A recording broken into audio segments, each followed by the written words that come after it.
ચાલો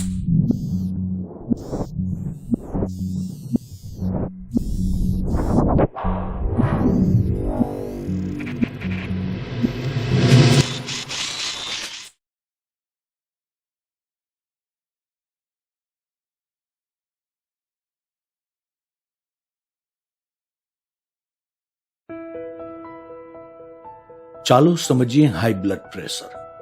ગુજરાતીમાં એક કહેવત છે, પહેલું સુખ તે જાતે નર્યા, અને અંગ્રેજીમાં કહેવત છે કે prevention is better than cure. High blood pressure, જેને મેડિકલની ભાષામાં હાઇપરટેન્શન કહે છે, તેનું પ્રમાણ આધુનિક યુગમાં ઉત્તરોત્તર વધતું જાય છે અને તેને લીધે હૃદયરોગ તથા મગજના રોગોમાં બહુ જ વધારો જોવા મળે છે. હાઈ બીપી અને તેની સારવાર અંગે આપણા દેશમાં જાગૃતિ અને સમજણનો અભાવ પ્રવર્તે છે, તેમજ તેના અંગે ઘણી ખરી ખોટી માન્યતાઓ પ્રચલિત છે. આને લીધે હાઈ બીપીના દર્દીને રેશનલ યોગ્ય ટ્રીટમેન્ટ મળતી નથી અને રોગનો ત્રાસ ભોગવતા હોય છે. એટલે સૌ પ્રથમ તો હાઈ બીપીની બીમારી ન થાય તેના માટેની સલાહ સૂચનનું યોગ્ય પાલન કરવામાં આવે અને જો હાઈ બીપી હોય તો નિષ્ણાત ડોક્ટરના માર્ગદર્શન પછી નિયમિત સારવાર, ખોરાક અને જીવનશૈલીમાં યોગ્ય પરેજી જાળવવાથી હાઈ બીપી નિયમિત રાખી શકાય અને તેને લીધે થતા કોમ્પ્લિકેશનમાંથી બચી શકાય. હાઈ બીપી ન થાય તેના માટે નિયમિત વ્યાયામ, સપ્રમાણ ખોરાક, માપસર નિમક અને સપ્રમાણ નોર્મલ વજન બહુ અગત્યના છે તથા જંક ફૂડ, હાઈ કેલરીવાળા ચરબીયુક્ત ખોરાક બને તેટલા ઓછા લેવા જોઈએ. ડોક્ટર ચાપડિયા સાહેબે હાઈ બીપીના દર્દીઓ તથા તેઓના કુટુંબીજનોને ઉપયોગી થાય તેવી હાઈ બ્લડ પ્રેશરની સઘળી માહિતી સરળ ગુજરાતી ભાષામાં આપી છે, જે આપ સૌને બહુ જ ઉપયોગી અને લાભદાયી થશે. તો ચાલો હવે આપણે સૌ ડોક્ટર ચાપડિયા સાહેબને સાંભળીએ. નમસ્તે ભાઈઓ તથા બહેનો, આજનું આ સેશન આપણે બ્લડ પ્રેશર તથા હાઈ બ્લડ પ્રેશર વિશેનું છે. આજના જમાનામાં, ફાસ્ટ જમાનામાં બ્લડ પ્રેશરનું પ્રમાણ એટલે કે હાઈ બ્લડ પ્રેશરનું પ્રમાણ ઉત્તરોત્તર વધતું જાય છે અને જેમ આગળ આપણે સાંભળ્યું તે પ્રમાણે એનાથી જટિલ કોમ્પ્લિકેશનો થાય છે, એનાથી કુટુંબમાં ઉપર આર્થિક ભાર આવે છે અને દર્દી બહુ હેરાન થાય છે. તો તે વિશેની ટોટલી ડિટેલ ગુજરાતીમાં હું તમને સમજાવવાનો પ્રયત્ન કરીશ. તો હવે આપણે એક પછી એક પ્રશ્ન દ્વારા blood pressure, normal blood pressure, high blood pressure વગેરેને સમજવાનો પ્રયત્ન કરીએ. સાહેબ, બ્લડ પ્રેશર એટલે શું? આપણા શરીરમાં બે જાતની વેસલ હોય છે. શુદ્ધ લોહી જતી વેસલ, અને ગુજરાતીમાં ધમની કહેવાય, ઇંગ્લિશમાં આર્ટરી કહેવાય, અને અશુદ્ધ લોહી જતી વેસલ, અને ઇંગ્લિશમાં વેઇન કહેવાય, ગુજરાતીમાં શિરા કહેવાય. તો ધમનીમાં જેટલા પ્રેશરથી બ્લડ વહેતું હોય તે પ્રેશરને બ્લડ પ્રેશર કહેવાય. તો નોર્મલ સામાન્ય રીતે ઉપરનું સિસ્ટોલિક 120-130 જેટલું હોય છે અને નીચેનું ડાયસ્ટોલિક 70-80-85 જેટલું હોય છે. અમારી મેડિકલની ભાષામાં હાઈ બીપીને હાઇપરટેન્શન કહે છે. હાઇપર એટલે વધારે ને ટેન્શન એટલે દબાણ, હાઇપર ટેન્શન. સામાન્ય રીતે આપણે હવેની વાતમાં હાઇપરટેન્શનને ટૂંકમાં સમજવા માટે હાઈ બીપી કહેશું. બીજી એક વસ્તુ હાઇપરટેન્શનની પર્ટિક્યુલર છે કે it is a silent killer, છુપા રુસ્તમ કહીએ ને આપણે, કે સામાન્ય રીતે દરેક દર્દમાં ધારો કે મેલેરિયા લઈ તો એમાં તાવ આવે, ટાઢ આવે, તો 2 કલાકમાં અમારી પાસે દર્દી આવે. બ્લડ પ્રેશર એવું દર્દ છે કે નોર્મલી 140થી વધારે હોય તો હાઈ બીપી કહેવાય, એટલે 10માંથી લગભગ 2 કે 3 દર્દીને જેના લક્ષણ હોય, જેને હાઈ બીપી થાય 160, 180, 200, ડાયસ્ટોલિક વધી જાય 100, 110, તો 3-4 દર્દી 10માંથી એવા હોય કે જેને બ્લડ પ્રેશર, હાઈ બ્લડ પ્રેશરના લક્ષણો હોય. માથું દુખે, ચક્કર આવે, છાતીમાં દુખે, શ્વાસ ચડે. બાકી 5થી 7 દર્દીને કાંઈ લક્ષણ ના હોય, એને કાંઈ ફરિયાદ ના હોય. અલબત્ત એનું બીપી વધતું હોય, 180 હોય, 200 હોય, 220. હવે ફરિયાદ ના હોય એટલે નેચરલી અમારી પાસે દર્દી આવે નહીં. પછી તમારું શરીર જ્યારે સહન ના કરી શકે ને બ્લડ પ્રેશર બહુ વધી જાય 230, 240, ઇવન ઘણી વખત તો ઓકેઝનલી એવું અમને જોવામાં આવે કે અમારા બ્લડ પ્રેશર ઇન્સ્ટ્રુમેન્ટ જે માપીએ બીપી એમાં મેક્ઝિમમ 300 જેટલું મપાય, લિમિટ 300, 0 થી 300. તો 300 ની ઉપર હોય, 300 લગી વહી જાય કાંટો, તો એનાથી પણ ઉપર હોય. અને એવા દર્દીને ક્યારેક અચાનક હેમરેજ થાય, બ્રેઇન સ્ટ્રોક કહીને આપણે, મગજમાં નસ ફાટી જાય, અચાનક બેભાન થઈ જાય, હાર્ટ એટેક આવે. આપણે ગુજરાતીમાં એક ઊભો શ્વાસ કહીએ છીએ, લેફ્ટ વેન્ટ્રિક્યુલર ફેલિયર કહેવાય અમારી ઇંગ્લિશની ભાષામાં. તો દર્દી સુવે તો મજા ના આવે, બેસી રહેવું પડે ને એકદમ શ્વાસ ચડે, ગભરામણ થાય, બેચેની થાય, ઉધરસ આવે. That is called left ventricular failure. એટલે આવી બધી કોમ્પ્લિકેશનો લઈ અને આવે ત્યારે ખબર પડે કે આ દર્દીને હાઈ બ્લડ પ્રેશર છે. તો this is called silent killer. Hypertension is a silent killer. હવે ડિટેલમાં બ્લડ પ્રેશર વિશેની માહિતી મેળવીએ એ પહેલાં આઈડિયલી હૃદયની રચના અને આપણા શરીરમાં બ્લડનું સર્ક્યુલેશન કેવી રીતે થાય છે તે પહેલાં સમજી લઈ તો પછીની માહિતી તમને સમજવામાં મજા આવશે. તો હવે શરીરમાં, ફેફસામાં અને હૃદયમાં બ્લડ સર્ક્યુલેશન કેવી રીતે થાય છે તે હું તમને સમજાવવાનો પ્રયત્ન કરું. ચિત્રમાં બતાવ્યા મુજબ શરીરમાંથી અશુદ્ધ લોહી બે વેઇન, સુપેરિયર વેના કહેવા અને ઇન્ફેરિયર વેના કહેવા દ્વારા રાઇટ આર્ટરિયામાં આવે છે. રાઇટ આર્ટરિયામાંથી બ્લડ રાઇટ વેન્ટ્રિકલમાં વાલ દ્વારા આવે છે અને અશુદ્ધ લોહી રાઇટ વેન્ટ્રિકલમાંથી પલ્મોનરી આર્ટરી દ્વારા બંને ફેફસામાં પહોંચે છે.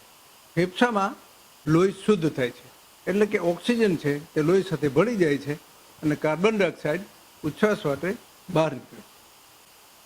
ફેફસામાંથી શુદ્ધ લોહી પલ્મોનરી વેઇન દ્વારા લેફ્ટ એટ્રિયામાં આવે છે. લેફ્ટ એટ્રિયામાંથી વાલ દ્વારા શુદ્ધ લોહી લેફ્ટ વેન્ટ્રિકલમાં આવે છે અને લેફ્ટ વેન્ટ્રિકલ સંકોચાવાથી બધું શુદ્ધ લોહી એઓર્ટામાં, એને મહાધમની કહેવામાં આવે છે, એ એઓર્ટામાં બ્લડ જાય છે અને ત્યાંથી વેરિયસ નાની નાની આર્ટરી દ્વારા શરીરમાં બધે શુદ્ધ લોહી પહોંચે છે. સર, નોર્મલ બીપી કેટલું હોય છે? સામાન્ય રીતે નોર્મલ વ્યક્તિમાં બ્લડ પ્રેશર 120-130 ઉપરનું સિસ્ટોલિક અને નીચેનું 70-80-85 ડાયસ્ટોલિક હોય છે. હવે તમને આ સિસ્ટોલિક અને ડાયસ્ટોલિક શબ્દમાં ઘણી વખત સમજ ના પડે, તો એને માટે તમને એક સરસ દાખલો આપું કે અમે જે બ્લડ પ્રેશર લખી કે 120/80, એટલે ઉપરનાને સિસ્ટોલિક કહેવાય, નીચેના ડાયસ્ટોલિક કહેવાય. હવે આપણે બધા ખેતરમાં અત્યારે મોટરથી પાણી આલે છે, પણ પહેલાં કોસ ચાલતા, તો એ ઉપરથી તમને બધું સમજી જશે. હવે ધારો કે કોસ નીચે વાયમાં ગયો, આખો ભરાઈ ગયો, ઉપર આવ્યો, થાળામાં ઠલવણો અને માનો કે એક સિમેન્ટનો પાઇપ છે, તો બધું પાણી એક સાથે ઝડપથી ફોર્સથી જે શરૂઆતમાં જાય અને ત્યારે આપણે એમ કહીએ ઓહ કેટલા ફોર્સથી પાણી જાય છે, તો એ જે વધારેમાં વધારે ફોર્સ છે એને સિસ્ટોલિક બ્લડ પ્રેશર સાથે સરખાવી શકાય. દાખલા તરીકે મેં તમને હમણાં બતાવ્યું એ પ્રમાણે લેફ્ટ વેન્ટ્રિકલ સંકોચાય અને શરૂઆતમાં એક સાથે જેટલું બ્લડ એઓર્ટિક વાલ્વ દ્વારા એઓર્ટામાં એન્ટર થાય અને શરૂઆતમાં જે મેક્ઝિમમ પ્રેશર હોય that is systolic pressure. You follow me? હવે એક કોષ ઠલવાઈને વહી ગયો, હવે એમાં બીજો કોષ ભરાણો, ઉપર આવ્યો, થાળામાં ઠલવણો નથી, એક 0.00 સેકન્ડ એટલી એકદમ મામૂલી વાર છે અને દરમિયાનમાં આગળના કોષનું જેટલું પાણી ખડખડી જેટલું થોડુંક જાતું હોય તો ત્યારે પ્રેશર ઓછું હોય, ધેટ ઇઝ ડાયસ્ટોલિક. તો એવી રીતે એક ધબકારામાંથી ટોટલી બ્લડ વહી ગયું ને બીજો ધબકારો થયો છે અને લેફ્ટ વેન્ટ્રિકલ સંકોચાવાની તૈયારી છે, એઓર્ટિક વાલ્વ ખોલવાની તૈયારી છે, તો દરમિયાનમાં ગયા ધબકારાનું એઓર્ટામાં જે બ્લડ થોડું થોડું જાતું હોય અને જે થોડું પ્રેશર હોય ધેટ પ્રેશર ઇઝ ડાયસ્ટોલિક. એટલે આવી રીતે સિસ્ટોલિક અને ડાયસ્ટોલિકનો ખ્યાલ તમને આવી ગયો. એટલે બ્લડ પ્રેશર જે ઉપર લખ્યું હોય સિસ્ટોલિક સમજવાનું, નીચેનું હોય ડાયસ્ટોલિક સમજવાનું. સર, લો બીપી એટલે શું અને હાઈ બીપી એટલે શું? આપ સૌએ આપણા સગાવાલા પાસે અથવા ભાઈબંધ પાસે ઘણીવાર સાંભળ્યું હશે કે મને લો બીપી રહે છે અને અમારી પાસે તો અવારનવાર એવા દર્દી આવતા હોય. એકચ્યુઅલી આવ્યા હોય બીજા કામ માટે, તાવ આવતો હોય કે બીજી તકલીફ હોય અને વારંવાર કહે કે મને લો બીપી રહે છે. સામાન્ય રીતે જે લોકો હાલી ચાલીને આવે, ચક્કર ના આવતા હોય, કંઈ તકલીફ ના હોય, રૂટીન એક્ટિવિટીઝ કરતા હોય તો એને બીપી લો કોઈ દિવસ હોઈ ના શકે. મેં હમણાં જેમ તમને રેન્જ બતાવી તો સિસ્ટોલિક 90થી ઓછું યુઝ્યુઅલી ના હોય, યુઝ્યુઅલી. અને ડાયાસ્ટોલિક 60થી નીચું ના હોય. અમુક દરદ થાય એમાં હોય એ જુદી વાત છે. એટલે સામાન્યતઃ જે હાલતા ચાલતા માણસો કે લો બીપી એ લો બીપી હોતું નથી. અલબત્ત લો બીપી થાય, ઇવન મેં તમને કીધું એમ શોખ સાવ 0 બીપી થઈ જાય, પણ ઇમરજન્સીમાં દાખલા તરીકે એક બેનને ડિલિવરી આવી હોય, સિવિયર બ્લીડિંગ થાય, એક્સિડન્ટ થાય અને 10-15 મિનિટમાં 1 કે 2 લીટર વહી જાય, અથવા એક માણસે 5-6 દિવસથી ખાધું ના હોય, ઝાડા થઈ ગયા હોય, શરીરમાં વોલ્યુમ ઓછો થઈ ગયું હોય, બીજા ઘણા હૃદયના દરદ છે, હાર્ટ એટેક આવે તો હૃદય કામ જ ના કરી ગઈ, લેફ્ટ વેન્ટ્રિકલ સંકોચાવાની જેમાં શક્તિ જ ના રહી, બ્લડ એવોટામાં જાય જ નહીં, તો પ્રેશર નેચરલી ઘટી જાય, ઇવન પેશન્ટ શોકમાં આવી જાય. ધેટ ઇઝ કોલ્ડ કાર્ડિયોજેનિક શોક. એટલે એવી કન્ડિશનમાં લો બીપી હોય છે અને એની ઇમરજન્સી ટ્રીટમેન્ટ કરવી પડે. બાકી અવારનવાર જે માણસો કમ્પ્લેન કરતા હોય છે કે મને લો બીપી છે, એવું હોતું નથી. અને જે માણસો હંમેશા દવા લેતા હોય છે બ્લડ પ્રેશરની, એ ઓલવેઝ હાઈ બીપીની સમજવી. લો બીપી વાળા હોસ્પિટલમાં દાખલ જ હોય. સર, સામાન્ય જનતામાં બીપીનું પ્રમાણ કેટલું હોય છે? સામાન્ય જનતામાં બ્લડ પ્રેશરનું પ્રમાણ બહુ વધારે હોય છે અને ઉત્તરોત્તર વધતું જાય છે. અર્બન એરિયામાં એટલે કે શહેરી એરિયામાં સામાન્ય જનરલ પોપ્યુલેશનમાં 22થી 40% જેટલું પ્રમાણ હોય છે. એટલે 100 માણસો પુખ્ત વયના લઈ તો 22થી 40 જેટલા માણસોના હાઈ બીપી હોય છે. અને રૂરલ એરિયામાં, ગ્રામ્ય વિસ્તારમાં તેનું પ્રમાણ 20થી 25%ની આજુબાજુ. એટલે ઓન એન એવરેજ તમે બંનેને સાથે કરો તો જનરલ પોપ્યુલેશનમાં એડલ્ટ માણસોમાં ઓલમોસ્ટ 1/3 ઓફ ધ પોપ્યુલેશન, 1/3 પ્રજામાં હાઈ બ્લડ પ્રેશર હોય છે. પછી તે દવા લે ના લે જુદી વસ્તુ છે, પણ હાઈ બ્લડ પ્રેશરનું પ્રમાણ આટલું વ્યાપક છે. સર, બીપીનું ક્લાસિફિકેશન કઈ રીતે થાય છે? હાઈ બ્લડ પ્રેશરનું ક્લાસિફિકેશન 2 રીતે કરી શકાય. બ્લડ પ્રેશરની માત્રા પ્રમાણે અને તેના કારણો પ્રમાણે. તો પહેલું જોઈએ તેનું માત્રા પ્રમાણે. તેમાં ઓપ્ટિમલ બીપી કોને કહેવાય કે નોર્મલ 120 સિસ્ટોલિક અને 80 ડાયાસ્ટોલિક, તો એને ઓપ્ટિમલ બ્લડ પ્રેશર કહેવાય. કેટલું જરૂરી છે, બસ એનાથી વધારે કે ઘટાડે જરૂરી નથી. પછી નોર્મલ બ્લડ પ્રેશર, તો સિસ્ટોલિક 135 લગી હોય અને ડાયાસ્ટોલિક 85 લગી હોય તો એને નોર્મલ કહેવાય. હવે સિસ્ટોલિક જો 135 થી વધારે હોય પણ 140 થી વધ્યું નથી, કેમ કે 140 પછી તો હાઈ બીપી થઈ જશે, એટલે 135 થી 140 ને ડાયાસ્ટોલિક 85 થી 90, તો આવા વ્યક્તિને જેને બ્લડ પ્રેશર હોય એવા વ્યક્તિઓને એમ કહેવાય કે એને હાઈ નોર્મલ બ્લડ પ્રેશર છે. નોર્મલ પણ હાઈ, નોર્મલ જે છેલ્લો ભાગ છે. પછી હાઇપરટેન્શન ઇટસેલ્ફ, તો એમાં ગ્રેડ 1 એટલે માઇલ્ડ, મોડરેટ અને સિવિયર એમ પણ આપણે કહી શકીએ. તો માઇલ્ડ બ્લડ પ્રેશર અથવા તો ગ્રેડ 1માં તો સિસ્ટોલિક બ્લડ પ્રેશર 140 થી 160 હોય અને ડાયાસ્ટોલિક બ્લડ પ્રેશર 90 થી 100 હોય, તો આવા વ્યક્તિને એમ કહી શકાય કે એને માઇલ્ડ હાઇપરટેન્શન અથવા ગ્રેડ 1 હાઇપરટેન્શન છે. ગ્રેડ 2 સિસ્ટોલિક બ્લડ પ્રેશર 160 થી 180 ની વચ્ચે હોય અને ડાયાસ્ટોલિક 100 થી 110 ની વચ્ચે હોય, તો આ લોકોને એમ કહી શકાય કે ગ્રેડ 2 અથવા મોડરેટ હાઇપરટેન્શન છે. જે ગ્રેડ 3, તો grade 3 hypertension systolic blood pressure 180 અને 200 ની વચ્ચે હોય અને ડાયાસ્ટોલિક 110 અને 120 ની વચ્ચે હોય, તો એને ગ્રેડ 3 હાઇપરટેન્શન કહેવાય. પણ ઘણા દર્દીમાં તો 200 થી ઉપર સિસ્ટોલિક 220, 240, 260 મેં આપને આગળ કહ્યું તે પ્રમાણે, એ રીતે ડાયાસ્ટોલિક 120 થી વધારે 128, 136 એટલું હોય છે. તો આવા હાઇપરટેન્શનને મેલિગ્નન્ટ હાઇપરટેન્શન કહી શકાય. તો આ ગ્રેડેશન પ્રમાણે ક્લાસિફિકેશન કર્યું. હવે બીજી રીત, બ્લડ પ્રેશર થવાના કારણો મુજબ. તો બ્લડ પ્રેશર થવાના કારણો 2 વિભાગ વેચી શકાય તેની. એક તો ઇડિયોપેથિક અને બીજું સેકન્ડરી હાઇપરટેન્શન. ઇડિયોપેથિક મીન્સ વોટ, કે કોઈ વ્યક્તિને બ્લડ પ્રેશર વધારે હોય, ધારો કે 180 છે ને નીચેનું 102 છે, એટલે હાઇપરટેન્શનની વ્યાખ્યામાં આવે એની બધી લેબોરેટરી તપાસ, એક્સરે, બધી સામાન્ય જે બ્લડ પ્રેશરની તપાસ કરવાની હોય, અલ્ટ્રાસોનોગ્રાફી ઓફ એબ્ડોમેન બધું કરી તો પ્રેક્ટિકલી બધું નોર્મલ આવે, છતાં બ્લડ પ્રેશર વધારે હોય. એટલે બ્લડ પ્રેશર થવાનું કોઈ સચોટ વજૂદ કારણ મળતું નથી. તો એવી વ્યક્તિને એમ કહી શકાય કે એને ઇડિયોપેથિક હાઇપરટેન્શન છે કે જેનું કારણ મળતું નથી. કારણ તો એકચ્યુઅલી હોય છે, જેમ મેં તમને એક દાખલો પહેલા ડાયાબિટીસમાં આપ્યો તો એ રીતે કે ઇન્સ્યુલિન નથી બનતું એ બરાબર, પણ શા માટે નથી બનતું એ નથી ખબર.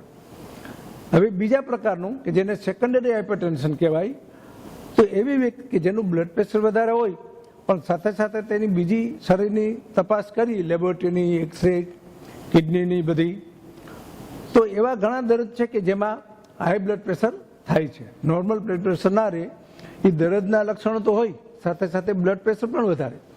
દાખલા તરીકે થાઇરોઇડનો દર્દ હોય તો એમાં થાય, થાઇરોઇડ ટોક્સિકોસિસમાં. પછી એડ્રિનલ ગ્લેન્ડ આવે આપણે પેટમાં, એમાં કસિંગ સિન્ડ્રોમ થાય. તો એવા ઘણા બીજા દર્દો છે, ફિયોક્રોમોસાઇટોમાં, તો એ બધામાં બ્લડ પ્રેશર વધે અને એને હાઈ બીપી કહેવાય. પણ આ બધામાં પર્ટિક્યુલરલી જો એ દર્દ, મુખ્ય દર્દની દવા કરીએ અને એ દર્દ મટી જાય તો પાછું દર્દીનું બ્લડ પ્રેશર નોર્મલ થઈ જાય.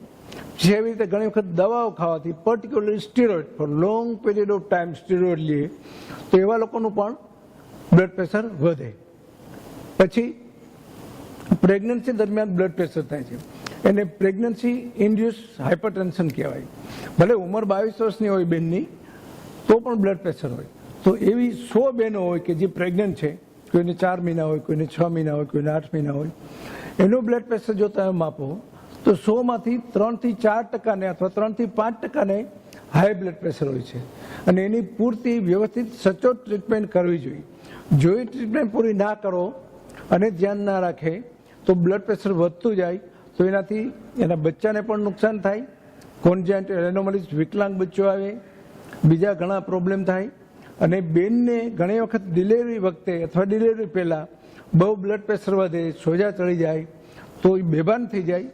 આ કન્ડિશનને એક્લેમ્પસિયા કહે છે અને બહુ જોખમી કન્ડિશન છે. એનો મૃત્યુ દર, મોર્ટાલિટી રેટ બહુ ઊંચો છે. એટલે પ્રેગ્નન્સી દરમિયાન દર વિઝિટે બ્લડ પ્રેશર ચેક કરવું જોઈએ અને હોય તો એકોર્ડિંગલી એની ટ્રીટમેન્ટ કરવી જોઈએ. એટલે આ બધા સેકન્ડરી કારણ થયા કે જેને લીધે બ્લડ પ્રેશર વધે. હવે ધારો કે પ્રેગ્નન્સીમાં જે 100 બહેનોમાંથી 3 કે 4 બહેનોને બ્લડ પ્રેશર હતું, એવા 4 બહેનો છે કે જેને બ્લડ પ્રેશર વધારે છે, એવા 100 બહેનો લઈ અને એની ટ્રીટમેન્ટને બધું કરી અને ડિલિવરી આવી જાય, બધું સરખાઈ વ્યવસ્થિત હેલ્થ સારી હોય તો કુદરતી રીતે, નોર્મલ રીતે 2 કે 3 દિવસમાં એનું બ્લડ પ્રેશર દવા ના આપો તો પણ નોર્મલ જ છે. કદાચ 1-2 બહેનોને ભવિષ્યમાં કન્ટિન્યુ દવા લેવી પડે, બાકી 98 બહેનોને કે જે પ્રેગ્નન્સી દરમિયાન દવા લેતા હતા એને ડિલિવરી આવ્યા પછી બ્લડ પ્રેશર નોર્મલ થઈ જાય છે અને પછી દવા લેવાની જરૂર નથી. સર, આઈબીપી થવાના જોખમી પરિબળો એટલે કે રિસ્ક ફેક્ટર ક્યાં ક્યાં છે? હાઈ બ્લડ પ્રેશર માટેના જોખમી પરિબળો એટલે કે રિસ્ક ફેક્ટર ને 2 ભાગમાં વહેંચી શકાય: મોડિફાયેબલ રિસ્ક ફેક્ટર અને અનમોડિફાયેબલ રિસ્ક ફેક્ટર. એટલે કે જે જોખમી પરિબળને આપણે આપણી લાઇફસ્ટાઇલ મેનેજમેન્ટથી ચેન્જ કરી શકીએ એને મોડિફાયેબલ રિસ્ક ફેક્ટર કહેવાય. અને અમુક એવા ફેક્ટર છે કે જેમાં આપણે કાંઈ કરી શકીએ નહીં તો એને અનમોડિફાયેબલ રિસ્ક ફેક્ટર કહેવાય. હવે પહેલાં આપણે અનમોડિફાયેબલ ફેક્ટર સમજીએ. તો એમાં 4 ફેક્ટર આવે: એજ, સેક્સ, હેરિડેટરી અને એથનિક ગ્રુપ્સ. એજમાં જેમ નાની ઉંમર હોય તો નોર્મલ બીપી પણ એનું ઓછું હોય. દાખલા કે 8 વર્ષનો બાબો લઈ તો એનું સિસ્ટોલિક બ્લડ પ્રેશર 74 કે 80 હોય અને નીચેનું બ્લડ પ્રેશર ડાયસ્ટોલિક 66 હોય, તો એને માટે એ નોર્મલ છે.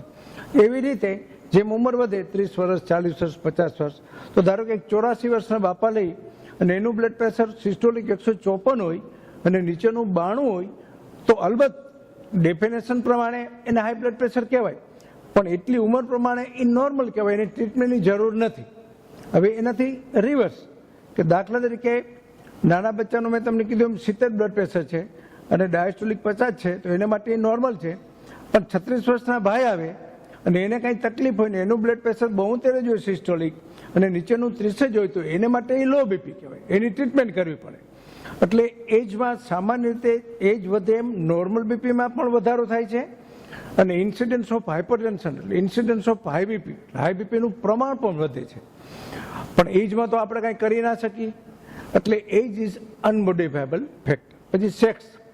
સામાન્ય રીતે હાઈ બ્લડ પ્રેશર અથવા હાઇપરટેન્શન સ્ત્રીઓ કરતાં પુરુષોમાં કમ્પેરેટિવલી થોડુંક વધારે હોય છે. કે સેક્સમાં તો we can not change, ethnic groups તો અમુક વાતાવરણમાં કે કુદરતી શારીરિક રચના પ્રમાણે પણ ઇન્સિડન્સ ઓફ હાઇપરટેન્શનમાં ફેર પડે. દાખલા તરીકે આપણે એશિયન કન્ટ્રીઝના માણસો અથવા આફ્રિકન લોકોને કમ્પેરેટિવલી કોકેશિયન કરતા, કોકેશિયન એટલે જે યુરોપમાં અથવા અમેરિકામાં રહે છે એને કોકેશિયન કહેવાય, તો એ લોકો કરતાં એશિયામાં અને આફ્રિકામાં હાઇપરટેન્શનનું પ્રમાણ કમ્પેરેટિવલી વધારે હોય છે. એનું કારણ ત્યાંનું વાતાવરણ, ત્યાંનો ખોરાક, એની શરીરની બાંધાની રચના, એ બધા ફેક્ટર ભાગ ભજવે છે. તો એમાં પણ આપણે કાંઈ ના કરી શકીએ. અને ચોથું આવે છે કે હેરિડેટરી, વંશ વારસાગત. બ્લડ પ્રેશર ટોટલી વંશ વારસાગત નથી કે હાલો બાપુજીને હોય એટલે છોકરાનું બ્લડ પ્રેશર થાય, પણ કમ્પેરેટિવલી ઇન્સિડન્ટ્સ વધારે હોય છે. તો એમાં પણ આપણે કાંઈ ના કરી શકીએ. એટલે ધીઝ ઓલ ફેક્ટર્સ આર અનમોડિફાયેબલ, એમાં આપણે કાંઈ ચેન્જ કરી ના શકીએ. હવે એવા ફેક્ટર કે જે લાઇફસ્ટાઇલ મેનેજમેન્ટથી આપણે એમાં થોડોક સુધારો વધારો કરી તો બ્લડ પ્રેશર હોય તો થોડુંક ઘટે, બોર્ડર લાઈન હોય તો નોર્મલ થઈ જાય, અથવા ના હોય તો ભવિષ્યમાં થવાની શક્યતા ઓછી. તો મોડિફાયેબલ ફેક્ટરમાં પહેલું આવે ઓબેસિટી, એટલે મેદસ્વીપણું.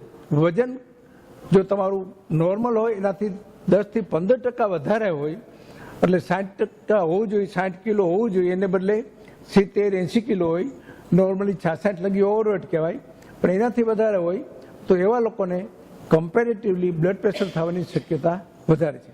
પણ બધા જાડા માણસોને બ્લડ પ્રેશર થાય એવું જરૂરી નથી.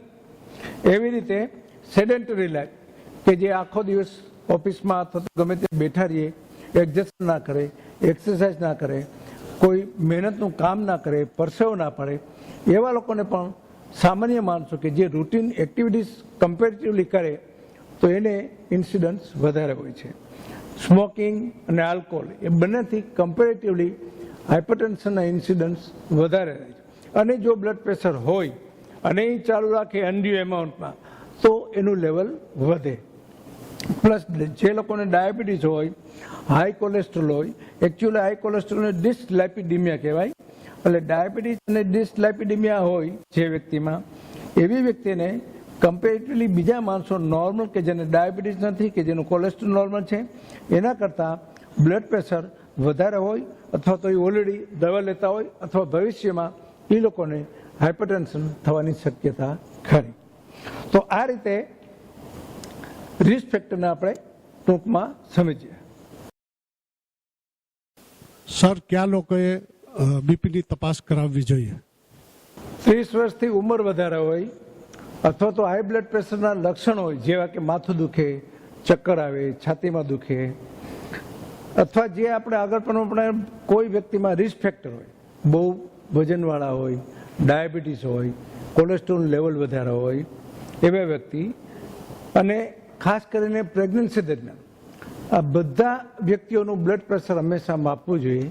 અને નોર્મલ આવે તો કાંઈ સવાલ નથી, 6 મહિને વર્ષે પાછું ચેક કરાવવાનું રૂટીન પ્રમાણે, અથવા કાંઈ તકલીફ થાય તો. પણ જો હાઈ બ્લડ પ્રેશર આવે તો તમારા ડૉક્ટરની સલાહ મુજબ બીજી શારીરિક તપાસ કરાવવાની, કિડનીની, બ્લડની, બ્લડ યુરિયા, યુરિન, ડાયાબિટીસ છે કે નહીં, અને એકોર્ડિંગલી ડૉક્ટર જે સલાહ આપે તે પ્રમાણે બ્લડ પ્રેશરની ટ્રીટમેન્ટ લેવી જોઈએ. સર, બીપી કઈ રીતે મપાય છે અને એના ઇન્સ્ટ્રુમેન્ટ કયા કયા હોય છે? બ્લડ પ્રેશર માપવા માટે નીચેની કાળજી રાખવી જોઈએ. દર્દીને નિરાતે સ્ટૂલ ઉપર બેસાડી રિલેક્સ કન્ડિશનમાં, દર્દી વાતું કરતો ના હોવો જોઈએ, દર્દીની મુઠ્ઠી ખુલ્લી હોવી જોઈએ, રિલેક્સ કન્ડિશનમાં હાથને રાખવું જોઈએ, અને બ્લડ પ્રેશરનું કફ કોણીની ઉપર 1 ઇંચ જેટલું અટકળે, બહુ ટાઈટ નહીં અને બહુ લૂઝ નહીં, એ રીતે કફ બાંધવો જોઈએ. અને જે સ્ટેથોસ્કોપ હોય એ બરાબર આર્ટરી, બ્રેકિયલ આર્ટરી ઉપર સ્ટેથોસ્કોપ રાખી અને પછી બ્લડ પ્રેશર લેવું જોઈએ. જો બ્લડ પ્રેશર નોર્મલ આવે તો કાંઈ સવાલ નહીં, પણ હાઈ બ્લડ પ્રેશર આવે અથવા લો આવે તો બંને હાથમાં આઈડિયલી માપવું જોઈએ. ઘણી વખત લો આવે અને દર્દીને કાંઈ તકલીફ ના આવે, કે ધારો કે એક હાથમાં 60 જ સિસ્ટોલિક બ્લડ પ્રેશર આવ્યું તો આપણી ડેફિશિયન્સી પ્રમાણે ચક્કર આવવા જોઈએ અથવા એને કાંઈ તકલીફ હોવી જોઈએ, તો દર્દી કે મને તો કાંઈ તકલીફ નથી, તો મને તો સાહેબ કાનમાં દુખે છે. તો ઘણી વખત શું બને કે જે આર્ટરી હોય, બ્રેકિયલ આર્ટરી, એના ધબકારા ઉપરથી અમે બ્લડ પ્રેશર માપીએ. તો એ આર્ટરી ડીપ હોય, એનેટોમિકલી કુદરતી રીતે એની શરીરની રચનામાં જન્મથી જ આર્ટરી જ્યાં હોવી જોઈએ એને બદલે ડીપ બહુ હોય, એટલે અમને જે ધબકારા સંભળાવવા જોઈએ સંભળાય નહીં, એટલે બ્લડ પ્રેશર ઘણી વખત એકચ્યુઅલી હોય નોર્મલ 120-22 પણ આવે 60. હવે એવા દર્દીમાં બીજા હાથમાં પણ બ્લડ પ્રેશર માપવું જોઈએ. ધારો કે બીજા હાથમાં નોર્મલ આવે તો એનો મતલબ એમ કે એની આર્ટરીમાં કાંઈક એનોમલીસ છે, બહુ નીચે છે અથવા સાંકળી છે. બાકી દર્દીને લો બીપી કે એવું કાંઈ છે નહીં. એટલે બંને હાથમાં ક્યારેક એવું જરૂર લાગે તો માપવું જોઈએ. પ્લસ જો બ્લડ પ્રેશર વધારે હોય, હાઈ બીપી, તો એ દર્દીનું 10 કે 15 મિનિટ પછી પાછું 1 કે 2 વખત રીડિંગ લેવા જોઈએ. બંને વખત જો રીડિંગ હાઈ આવે તો આપણે એને કહી શકીએ કે હાઈ બ્લડ પ્રેશર. નહીં તો સામાન્ય રીતે શું થાય કે કોઈ પણ વ્યક્તિ, ખાસ કરીને યંગસ્ટર, અમારી પાસે આવે અને એને છાતીમાં આમ વસ્તુ કાંઈ દુખતું હોય જસ્ટ લાઈક ધેટ, તો એને બીક હોય કે મને બીપી હશે તો આમ હશે તો તેમ હશે, તો એને વ્હાઇટ કોટ હાઇપરટેન્શન કહેવાય. અમે બધા એપ્રન પહેર્યા હોય ને વ્હાઇટ, એટલે જેવા વ્હાઇટ કોટવાળા તમારી પાસે આવે એટલે ધબકારા વધી જાય કે હું નીકળશે. એટલે ઘણી વખત 10-15 બ્લડ પ્રેશર સિસ્ટોલિક 140 કે 130 ને બદલે 160 હોય, 65 હોય, 155 હોય, પણ ડાયસ્ટોલિક લગભગ નોર્મલ હોય આવા લોકોમાં. એટલે એવા દર્દીને પાછું 15 કે 20 મિનિટ પછી અથવા ઇન્વેસ્ટિગેશન કરીને પાછા 1 કલાકે આવે ત્યારે એ થોડાક રિલેક્સ થઈ ગયા હોય, પછી વાતો કરતાં કરતાં તમે બ્લડ પ્રેશર માપો ને ત્યારે યુઝ્યુઅલી જો વ્હાઇટ કોટ હાઇપરટેન્શન હશે અથવા સ્ટ્રેસને લીધે વધ્યું હોય છે તો બીજું રીડિંગ નોર્મલ આવશે.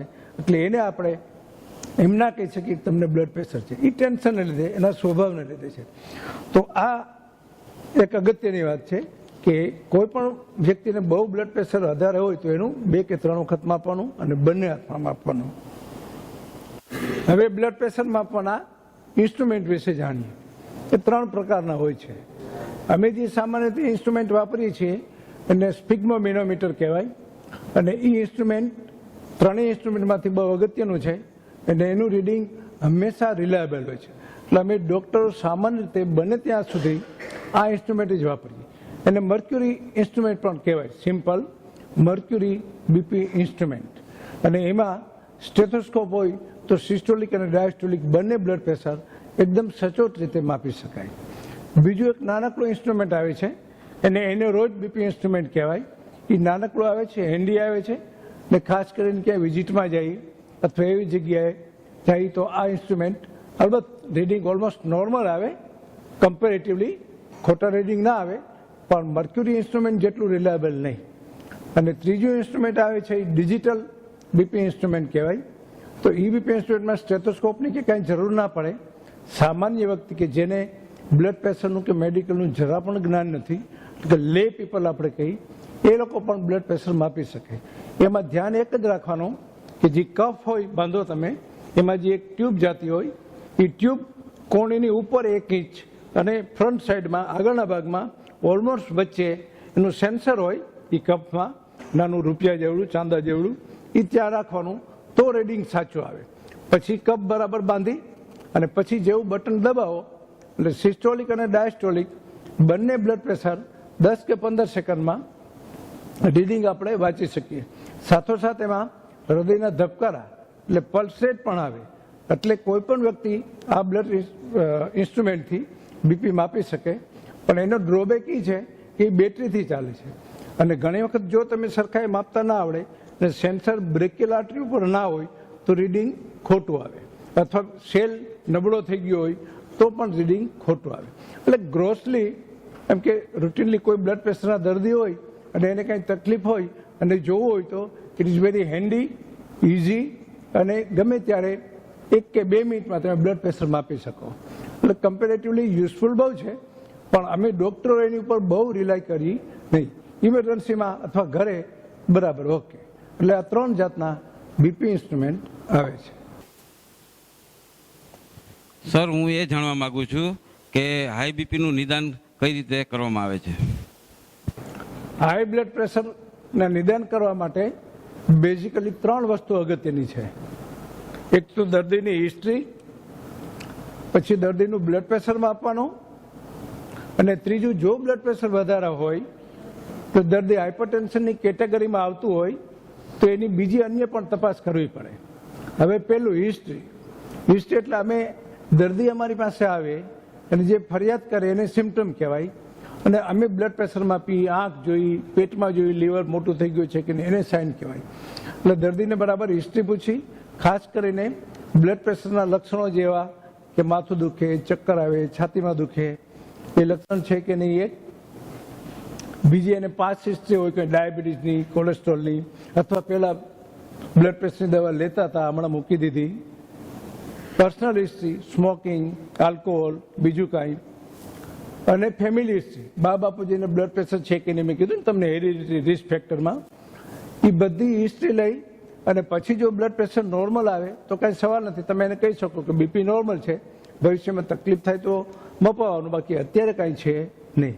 હવે જો એ પેશન્ટને બ્લડ પ્રેશર હાઈ આવે, આપણી ડેફિનેશન પ્રમાણે સિસ્ટોલિક 140થી વધારે આવે અથવા ડાયસ્ટોલિક 90થી વધારે આવે, તો એવા દર્દીનું બીજી ટોટલી શરીરની એક્ઝામિનેશન કરી, હૃદય, છાતી, પેટ અને પછી બીજી વધારે તપાસ કરાવવી જોઈએ.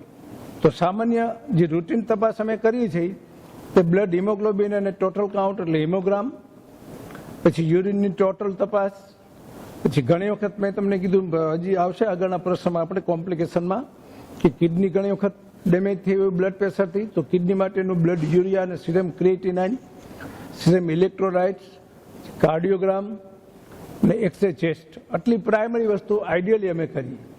પછી જો સ્પેસિફિક જરૂર પડે તો અલ્ટ્રાસોનોગ્રાફી ઓફ એબ્ડોમેન, એક બે કન્ડિશન એવી આવે કે એનાથી બીપી વધે એટલે એ કરી, ને અથવા હૃદયની સાથે સાથે એને તકલીફ હોય, શ્વાસ ચડતો હોય, હૃદય મોટું થઈ ગયું હોય, અથવા અમને એવો કોઈ ડાઉટ હોય તો ઇકોકાર્ડિયોગ્રાફી સ્પેશિયલ કેસમાં કરવું પડે. એટલે આટલી તપાસ કરી અને પછી એકોર્ડિંગલી જેટલું રીડિંગ આવે અને ભેગા બીજા કાંઈ દર્દ હોય, ડાયાબિટીસ છે કે ડિસ્લાઇપિડિમિયા છે, તો બધાની વ્યવસ્થિત દવા કરવી પડે. પ્લસ શ્વાસના દર્દી હોય મોટી ઉંમરના, પર્ટિક્યુલરલી COPD દર્દનું આમ કહેવાય, પર્ટિક્યુલરલી સ્મોકિંગ કરતા એવા લોકોને વધારે થાય, તો એને અમુક બ્લડ પ્રેશરની દવા અપાય, અમુક દવા ના અપાય. એટલે બધી તપાસ કરી અને પછી ટ્રીટમેન્ટ ચાલુ કરાય. સર, હાઈ બ્લડ પ્રેશર ન થાય તેના માટે શું કાળજી રાખવી જોઈએ અને તેના માટે શું ધ્યાન રાખવું જોઈએ?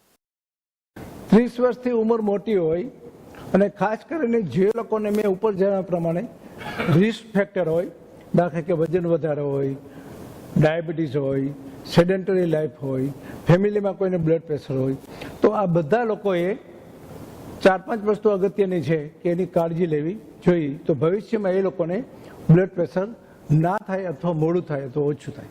એટલે વજન, મેં કીધું એમ વજન, નોર્મલ વજન મેં તમને કીધું, એટલે નોર્મલ વજન રાખવાનો પ્રયત્ન કરવો જોઈએ. જો વધારે હોય તો ધીમે ધીમે ખોરાકમાં ધ્યાન રાખી અને થોડું થોડું ઘટાડવું જોઈએ. અને પછી જે ઘટાડવા માટે તમે જે પ્રયત્નો કર્યા હોય એ પ્રયત્નો હંમેશા લાઈફ પર્યંત તમે જાળવી રાખવો જોઈએ, નહીતર 6 મહિનામાં પાછું હતું એટલું વધી જાય. એટલે લાઈફસ્ટાઈલ મેનેજમેન્ટનો આ એક ભાગ છે. તો એ માટે ખોરાકમાં શું ધ્યાન રાખવું? તો આઈડિયલી ખોરાકમાં બેઝિક પ્રિન્સિપલ ઇઝ ધીસ, કે ફેટ અને ચરબી કે ઘી, તેલ આપણે બધું કહીએ છીએ, એ બને એટલું ઓછું ખાવું. ધાન્ય, આપણે ઘઉં, બાજરો, જુવાર જે ખાતા હોય એ માપસર, અને ફ્રૂટ્સ અને વેજીટેબલ મેક્ઝિમમ. આ અભિગમને જે ફોલો કરે એવા લોકોને વજન ઓછું રહેશે, માપે રહેશે, બ્લડ પ્રેશર અને ડાયાબિટીસ જેવા રોગ ઓછા થશે, કોલેસ્ટ્રોલ બહુ નહીં વધે, અને કમ્પેરેટિવલી લાઈફ સુખી અને હેલ્ધી રહેશે. એટલે ખોરાકમાં મેં કીધું એમ 3 ધ્યાન રાખવાનું. અને બીજી વસ્તુ સામાન્ય માન્યતા એવી છે કે આજે બીપી થયું કે ડાયાબિટીસ થયું એટલે ઘી ના ખાવું, તેલ ના ખાવું, એક જાતની ચરબી નહીં ખાવાની. It is not like that. કારણ કે ચરબી, પ્રોટીન અને કાર્બોહાઈડ્રેટ, ગ્લુકોઝ ત્રણેય આપણા શરીર માટે જરૂરી છે. શરીરના દરેક સેલની વોલ, મગજના અગત્યના સેલ અને ઓલમોસ્ટ 50%-60% હોર્મોન્સ એ બધા ફેટમાંથી બને છે. એટલે ફેટ ટોટલ નહીં ખાવાની એવું નહીં, ઓછી ખાવાની. હવે ફેટમાં બીજી એક વસ્તુ, જે તેલ નોર્મલ ટેમ્પરેચરે જામી જાય, દાખલા કે કોપરેલ, વેજીટેબલ ઘી, આપણે ભેંસનું ઘી, એ નોર્મલ ટેમ્પરેચરે જામી જાય, તો એ ઘી અથવા એ તેલ ઓછા ખાવા. એમાં ટ્રાન્સફેટ હોય. ટ્રાન્સફેટ એટલે સેચ્યુરેટેડ ફેટ, એટલે દેશી ભાષામાં એકદમ તમારે સમજવા માટે ખરાબ ફેટ, કે જે ખરાબ ફેટ તમારી ધમનીમાં અંદર જામી જાય, ધમની સાંકડી થઈ જાય, એ કન્ડિશનને એથેરોસ્ક્લેરોસિસ કહેવાય, અને ભવિષ્યમાં બ્રેન સ્ટ્રોક અથવા હાર્ટ એટેક આવે.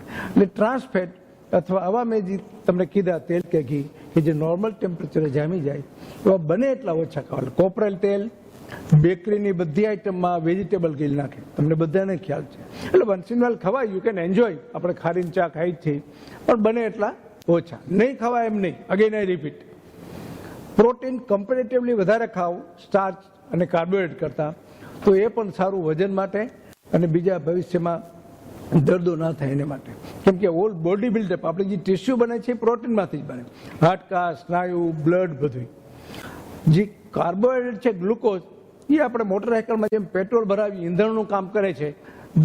રોજબરોજની જે આપણે શક્તિ વપરાય છે એ બધી સ્ટાર્ચમાંથી અથવા ગ્લુકોઝમાંથી આવે. એટલે તે માપસર લેવું જોઈએ. એટલે ખોરાકમાં આ વસ્તુ ધ્યાન રાખવાની. બીજી વસ્તુ, પાણી મેક્ઝિમમ, એટલે સવારના ઉઠીને 1 લીટર પીવાનું, 2 લીટર પીવાનું, એવા પ્રિન્સિપલને ફોલો કરવાની જરૂર નથી. કમ્પેરેટિવલી વધારે પીવાનું.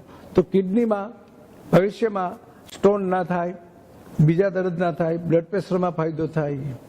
ત્રીજી વસ્તુ મેં કીધી એમ કે ખોરાકમાં સોલ્ટ માપે લેવાનું. થોડુંક બ્લડ પ્રેશર માઇલ્ડ, મેં તમને કીધું કે 146 અને નીચેનું 94, તો એને માઇલ્ડ કહેવાય. એટલે એવું નહીં કે નિમક નહીં ખાવાનું.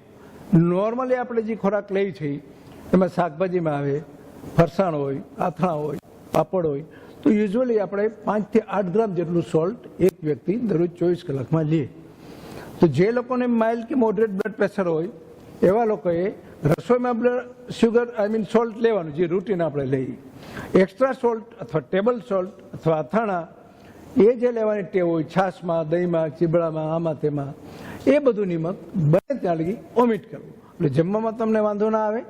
અને કમ્પેરેટિવલી આટલું ધ્યાન રાખો તો 5 થી 8 ને બદલે 4 થી 5 ગ્રામ જેટલું સોલ્ટ આવે કે જે બ્લડ પ્રેશરમાં નુકસાન ના કરે. પણ જે લોકોને કિડની ડેમેજ થઈ ગયું હોય, ક્રિએટિન અને યુરિયા બહુ વધારે હોય, કે જેને ક્રોનિક રિનલ ફેલિયર કહેવાય છે, એ કન્ડિશનમાં તમારે ડૉક્ટરની સલાહ મુજબ શક્ય એટલું નિમક ઓછું લેવું જોઈએ. ત્રીજી વાત, વેજીટેબલ્સ અને fruits. Again I am giving stress on this particular part. એ બહુ અગત્યનું છે ને આપણે બહુ ઓછા ખાઈએ છીએ. ફ્રૂટ મોંઘા છે એ માટે નથી લેતા. 1, ફ્રૂટ ભાવતા નથી એ માટે નથી લેતા. 2, આપણને ફ્રૂટનો પ્રિન્સિપલ ખબર નથી એ માટે આપણે નથી લેતા. 3, ફ્રૂટ અને વેજીટેબલ્સ લેવાથી ફાયદા કેટલા થાય તમને સમજાવું. પાણી એમાં હોય એટલે એટલું પાણી તો મળે, બધા વાઇટામિન્સ અને બધા ક્ષાર એમાંથી મળે. એમાં હાઈ રફેજ હોય એટલે કમ્પેરેટિવલી કોન્સ્ટિપેશન થવાની શક્યતા ઓછી. અને મારે જે મેઇન કહેવું તો એ હવે કહું છું કે એમાં પોટેશિયમ બહુ હોય. કોઈ પણ ફ્રૂટ લ્યો, કેળું, ગ્રેપ્સ, તરબૂચ, વેજીટેબલ્સ, નારિયેળનું પાણી, બધામાં પોટેશિયમ બહુ હોય. એટલે એક બાજુ આપણે સોલ્ટ ઓછું લેવાનું કીધું. સોલ્ટ એટલે સોડિયમ ક્લોરાઇડ. તો સોલ્ટ જેટલું કમ્પેરેટિવલી ઓછું લ્યો અને પોટેશિયમ જેટલું વધારે લ્યો એટલું બ્લડ પ્રેશર ઓછું થાય. This is very simple. એટલે બોર્ડર લાઇન બ્લડ પ્રેશર હોય, ધારો કે 146 અને 88 આવ્યું, તો આવા લોકોને થવાની શક્યતા છે ભવિષ્યમાં ઉંમર વધે. એવા લોકો આ 2-3 વસ્તુ કરે કે પોણી કલાક કસરત કરે અને આ ખોરાકમાં ધ્યાન રાખે તો એ દવા લેવામાંથી બચી શકે. ત્રીજી વાત રહી કસરતની, એક્સરસાઇઝ. આઈડિયલી અઠવાડિયામાં આમ તો ડેઇલી કરવી જોઈએ, પણ 4 કે 5 દિવસ તમે મિનિમમ કસરત કરો, પછી કસરત ગમે એ કરો. Best is walking. 4 થી 5 કિલોમીટર પોણી કે 50 થી 60 મિનિટમાં. Simple, economical, everybody can do it. એટલે walking, jogging, cycling, swimming, anything can be done. જીમમાં જઈ શકો, બધી કોઈ પણ જાતની કસરત કરવી જોઈએ. ઇન એડિશન ટુ ધીસ, યોગ અને મેડિટેશન જેને આવડતું હોય એને કરો આસન, તો એ સોનામાં સુગંધ ભળે, તો એ ડેફિનેટલી હેલ્પ, થોડોક એ પણ મદદ કરે. અલબત્ત દવા બંધ થઈ જાય એવું જરૂરી નથી. ઘણા એમ કે હું મેડિટેશન કરું અને યોગ કરું એટલે મારે બીપીની દવા ના લેવી પડે, એ સાચા છે. પણ એનું બ્લડ પ્રેશર માઇલ્ડ છે. મેં તમને કીધું કે માઇલ્ડ બ્લડ પ્રેશર આટલું ધ્યાન રાખો તો નોર્મલ થઈ જાય. એટલે એક જેને સિવિયર હાઇપરટેન્શન છે 200 અને નીચેનું 130, એ જો એનો વધાર કરે કે હું મેડિટેશન કરું અને દવા મૂકી દઉં તો એ ના હાલે. એટલે આ માત્રા ઉપર આધાર રાખે છે. સર, મારે એ જાણવું છે કે બ્લડ પ્રેશરની શરીરના બીજા અંગો ઉપર અસર થાય કરી? હાઈ બ્લડ પ્રેશરથી ધમનીમાં ખાસ કરીને કોલેસ્ટ્રોલ અને ચરબી જામે છે. આર્ટરી એટલે કે ધમની રિજિડ થઈ જાય છે. અને બ્લડ વેસલ તો બધા અંગમાં હોય એટલે બધા અંગમાં થોડું જાજુ નુકસાન થાય છે. પણ ખાસ કરીને આંખ મગજ, હૃદય, કિડની વગેરેમાં વધારે અસર થાય છે. આંખમાં હાઈ બ્લડ પ્રેશરની જો ટ્રીટમેન્ટ પ્રોપર કરવામાં ના આવે અથવા તો બહુ ઘણા વર્ષોથી આ બ્લડ પ્રેશર હોય, ટ્રીટમેન્ટ લેતા હોય તો પણ ઉંમર થાય એટલે થોડી જાજી નુકસાની આંખમાં પણ થાય છે. જે રેટાના આપણે કંઈ પડદો, તે પડદામાં સોજો આવે છે, પેપિલોઇડેમાં થાય, વિઝન થોડુંક ઝાંખું પડે અને ઘણી વખત બહુ બ્લડ પ્રેશર જો દવા ના કરે તો પડદો ડિટેચમેન્ટ કહેવાય ને, રેટાનાનું ડિટેચમેન્ટ, સડનલી વિઝન ઓછું થઈ જાય અથવા ટોટલી દેખાતો બંધ થઈ જાય. પ્લસ મગજમાં બ્લડ વેસલ સાંકડી થાય એટલે મગજને બ્લડ ઓછું મળે અને એ સાંકડી બ્લડ વેસલમાં જો લોહીનું ગઠ્ઠાઈ જેવું થ્રોમ્બોસિસ થાય તો પક્ષઘાત થાય, પેરેલાઇસિસ જેવું બધું થાય. ઘણી વખત હેમરેજ થાય બ્લડ પ્રેશરથી જો બહુ વધારે હોય ને દવા ના લઈ તો આગળ કહ્યું તે પ્રમાણે. બીજું કિડનીમાં પણ જો હાઈ બ્લડ પ્રેશર કંટ્રોલમાં ના રાખવામાં આવે તો કિડની નબળી પડે, એની ગાળણ ક્ષમતા ઘટે, યુરિયા અને ક્રિએટિન વધતું જાય, પગે સોજા ચડે, શ્વાસ ચડે અને જો ટ્રીટમેન્ટથી કાબૂમાં ના આવે તો ડાયાલિસિસ અથવા તો કિડની ટ્રાન્સપ્લાન્ટ કરવું પડે. એવી રીતે હૃદયમાં જો બ્લડ પ્રેશર વધારે હોય તો મેં આગળ તમને સમજાવ્યું કે લેફ્ટ વેન્ટ્રિકલ સંકોચાય તો બધું બ્લડ આઇટ્રલ એઓર્ટિક વાલ્વ દ્વારા એઓર્ટામાં જાય.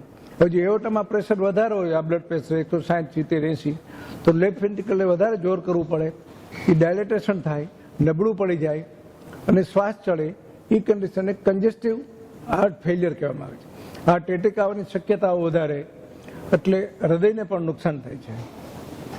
એટલે મેઇન આ 4 અંગોને વધારે ડેમેજ થાય છે, બીજા અંગોને કમ્પેરેટિવલી ઓછું ડેમેજ થાય છે. આ માટે બ્લડ પ્રેશરની એટલે આઈ મીન હાઈ બ્લડ પ્રેશરની પૂરતી તમારા ડૉક્ટરના કહેવા પ્રમાણે, સલાહ પ્રમાણે નિયમિત દવા લેવી જોઈએ. સર, હાઈ બીપીની ટ્રીટમેન્ટ કેવી રીતે થાય છે? બ્લડ પ્રેશરની, હાઇપરટેન્શનની ટ્રીટમેન્ટ કરવામાં 3 વસ્તુ બેઝિકલી ઇમ્પોર્ટન્ટ છે. લાઇફસ્ટાઇલ મેનેજમેન્ટ, મેડિસિન્સ એટલે દવાઓ અને ટ્રીટમેન્ટ ઓફ કોમ્પ્લિકેશન. લાઇફસ્ટાઇલ મેનેજમેન્ટમાં ઘણી તો આપણે ચર્ચા થઈ ગઈ છે, પણ 4-5 વસ્તુ અગત્યની આવે. વજન, આપણો ખોરાક, કસરત અને હેબિટ્સ. આ બધામાં થોડું મેં આગળ પ્રમાણે સમજાવ્યું છે. વજનમાં ધ્યાન રાખવાનું, કસરત કરવાની, હેબિટ્સ રીતે છોડી દેવાની અને એક્સરસાઇઝ કરવાની. મેડિસિન્સ તમારે જાણવાની જરૂર નથી, કારણ કે જો બ્લડ પ્રેશર હોય વધારે અથવા બીજા કોમ્પ્લિકેશન હોય તો તમારા ડૉક્ટરો તમને એ પ્રમાણે સલાહ આપશે. અને જે પ્રમાણે સલાહ આપી હોય, તમારે ધારો કે બ્લડ પ્રેશરની દવા તમે લઈને ઘરે ગયા, ઘણી વખત એવું બને કે એક પોઈન્ટ મારે આ અગત્યનો કહેવાનો છે કે બ્લડ પ્રેશર સાયલન્ટ ડિઝીઝ છે. કોકને જ ફરિયાદ હોય, બાકી ફરિયાદ ના હોય. અમે કોઈ બીજા તપાસ માટે, LICની તપાસ માટે અથવા કોઈ એડમિશન માટે, ક્યાંય સર્વિસ માટે તમારે મેડિકલ સર્ટિફિકેટ જોતું હોય, તમે બધું ECG અને બ્લડ પ્રેશરમાં આપી, ત્યારે ખબર પડે કે બ્લડ પ્રેશર તો વધારે છે. ત્યાં લગી દર્દીની તો કાંઈ ફરિયાદ નહોતી, એ ભાઈ દર્દી જ નહોતા, રૂટીન ચેકઅપ કરાવવા આવ્યા હતા. અમે બ્લડ પ્રેશરમાં આપીએ અને વધારે તો અમે ટ્રીટમેન્ટ ચાલુ કરી. તો ઘણી વખત એ દવાની સામાન્ય સાઇડ ઇફેક્ટ થાય એટલે અમારી પાસે અઠવાડિયા પછી આવે કે સાહેબ મને પહેલાં તો કાંઈ નહોતું, ને તમે દવા ચાલુ કરી તો મને ચક્કર આવે છે અથવા બીજી કાંઈ થાય છે. એટલે ઘણી વખત આવું બને, પણ એ તમારી સલાહ ડૉક્ટર તમને આપે તે પ્રમાણે ફોલો કરવાનું. એટલે અગત્યનું દવાનું તમારે અગત્યનું નથી. હવે ટ્રીટમેન્ટ ઓફ કોમ્પ્લિકેશન, તે પણ ડૉક્ટરનો જ વિષય છે, પણ કોમ્પ્લિકેશન થાય તો તમારે વહેલી તકે ડૉક્ટરનો કોન્ટેક્ટ કરવો જોઈએ. બ્લડ પ્રેશરની દવા તમે લેતા હો, 2 મહિના, 6 મહિના, વર્ષ તમારા GP પાસે, તમારા ફેમિલી પાસે મપાતા હો, પણ તમને કાંઈ ઉલટી થાય, ઉબકા થાય, ભૂખ ના લાગે, છાતીમાં દુખે, શ્વાસ ચડે તો હૃદયની તકલીફ હોય, દેખાવમાં ઝાંખું દેખાય તો આંખની કોમ્પ્લિકેશન હોય, રેટાનોપેથી મેં કીધી એમ, પેશાબમાં કાંઈ તકલીફ હોય તો ઓછો પેશાબ આવ્યા તો પગે સોજા ચડે તો કિડનીની તકલીફ હોય, તે ઇઝ કોલ્ડ નેફ્રોપેથી. એટલે કોમ્પ્લિકેશનની જાણ તમને થાય અથવા કાંઈક બીજા લક્ષણ દેખાય તમારા શરીરમાં તો BP નોર્મલ રહેતો હોય તો પણ તમે તમારા ડૉક્ટરને કોન્ટેક્ટ કરીને યોગ્ય સલાહ લઈ અને જે તે કોમ્પ્લિકેશનની વહેલી ટ્રીટમેન્ટ કરો તો એ કોમ્પ્લિકેશન ઓછું આગળ વધે અને તમને નુકસાન ઓછું થાય.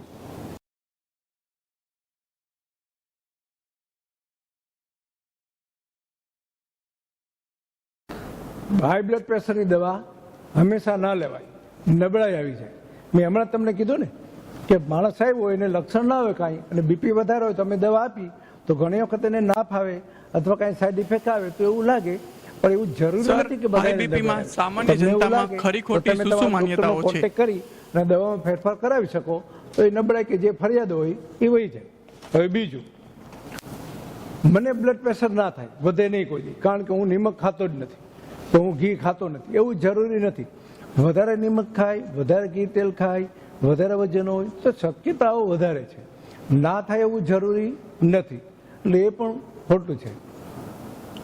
મને લો બીપી રહે છે, આ ફરિયાદ ખાસ કરીને બહેનોમાં જોવે. બહેનો લગભગ 10 માંથી 3 બહેનો તો મને કહે કે મને લો બીપી છે. આગળ લો બીપીનું મેં તમને સમજાવી દીધું. એકચ્યુઅલી લો બીપી હાલતા ચાલતા માણસોમાં હોય નહીં, ઇમરજન્સીમાં હોય. એવા 1-2 દર્દ છે કે જેમાં કોન્સ્ટન્ટ લો બીપી ઓછું રહીએ, સોડિયમ ઓછું રહીએ, એને લીધે બીપી થોડુંક ઓછું રહીએ તો એની ટ્રીટમેન્ટ થઈ શકે. પણ એવા બહુ રેર દર્દી હોય, સામાન્ય રીતે એવા દર્દી હોય નહીં. હાઈ બ્લડ પ્રેશરની દવા લેવાથી જાતે નબળાઈ આવી જાય છે. આ વિધાન થોડે અંશે સાચું છે. અમુક દવા એવી છે, ખાસ કરીને બીટા બ્લોકર્સ, કે એને લીધે ખાસ કરીને પુરુષોમાં જાતિ નબળાઈ આવે એવું લાગે તો તમે તમારા ડૉક્ટરનો કોન્ટેક્ટ કરીને ફરિયાદ કરો તો બ્લડ પ્રેશરના ઘણા ગ્રુપ્સ ઓફ ડ્રગ આવે છે, 6-7 જાતની દવા આવે. એટલે બીટા બ્લોકર્સને બદલે બીજી દવા આપે તો તમારી એ ફરિયાદ થઈ જાય. હાઈ બ્લડ પ્રેશરની દવા લેવાથી હંમેશા માટે ટેવ પડી જાય. આમાં ટેવ નથી. મેં તમને આગળ સમજાવ્યું કે બ્લડ પ્રેશર કંટ્રોલ થઈ શકે, મટી ના શકે. એટલે બ્લડ પ્રેશરની જેટલી તમારે દવાની જરૂર, 1 ગોળી, 2 ગોળી, 3 ગોળી, એ હંમેશા લેવાની. કંટ્રોલમાં રહેતું હોય તો હંમેશા લેવી જોઈએ. હંમેશા ટેવ પડી જાય એવો સવાલ જ નથી. આપણને રોટલાની ટેવ પડે કે શાકભાજીની ટેવ પડે કે દાળ ભાતની ટેવ પડે, દરરોજ લેવું પડે. એવી રીતે બ્લડ પ્રેશરને કંટ્રોલમાં રાખવું હોય, કોમ્પ્લિકેશન ના થવા દેવા હોય અને તમારું હેલ્થ સારું રાખવું હોય તો હંમેશા દવા લેવી જોઈએ. એમાં ટેવનો કાંઈ સવાલ આવતો નથી. તો આજે હાઇપરટેન્શન અને નોર્મલ બ્લડ પ્રેશર વિશે તથા લો બ્લડ પ્રેશર વિશેની મેં માહિતી તમને બધાને આપી. આમાં અમુક મુદ્દા કદાચ ચૂકાઈ ગયા હોય, બાકી જનરલી બધું આવરી લીધું છે તો તે આપણને સમજાઈ ગયું હશે. અને ભવિષ્યમાં 3 વસ્તુ યાદ રાખવા માટે કહું છું ખાસ, કે બને ત્યાં લગી બ્લડ પ્રેશર ના થાય એ માટેની કાળજી લેવી 1, હોય તો બરાબર નિયમિત દવા કરવી 2, અને નિયમિત દવા કરતા જો કાંઈ કોમ્પ્લિકેશનનો ખ્યાલ આવે તો ડૉક્ટરનો કોન્ટેક્ટ કરીને વહેલી તકે દવા કરાવે, એવો મારો અભિગમ છે અને એવી સલાહ છે. આપ સૌને ભવિષ્યમાં આપનું હેલ્થ સારું રહે અને ઈશ્વર આપણને આનંદ અને ઉલ્લાસભર્યું જીવન ગાળવા દે એવી ઈશ્વર પાસે પ્રાર્થના. એ સાથે વિરમું.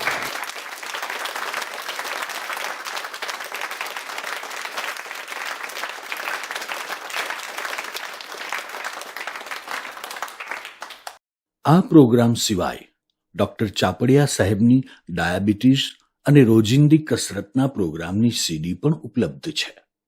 આપ સૌએ ડોક્ટર ચાપડિયા સાહેબનો હાઈ બ્લડ પ્રેશર માટેનો વાર્તાલાપ સાંભળ્યો તે બદલ તેઓ આપ સૌનો આભાર માને છે. અને ડોક્ટર ચાપડિયા સાહેબે આપ સૌને હાઈ બ્લડ પ્રેશરની સઘળી માહિતી સરળ ગુજરાતીમાં સમજાવી, જે આપણને આપણા રોજિંદા જીવનમાં ખૂબ જ ઉપયોગી નીવડશે તથા હાઈ બ્લડ પ્રેશરમાં દર્દીઓને પૂરતું માર્ગદર્શન મળશે. તે માટે આપણે સૌ ડોક્ટર ચાપડિયા સાહેબનો હૃદયપૂર્વક આભાર માનીએ છીએ. જય હિન્દ, વંદે માતરમ.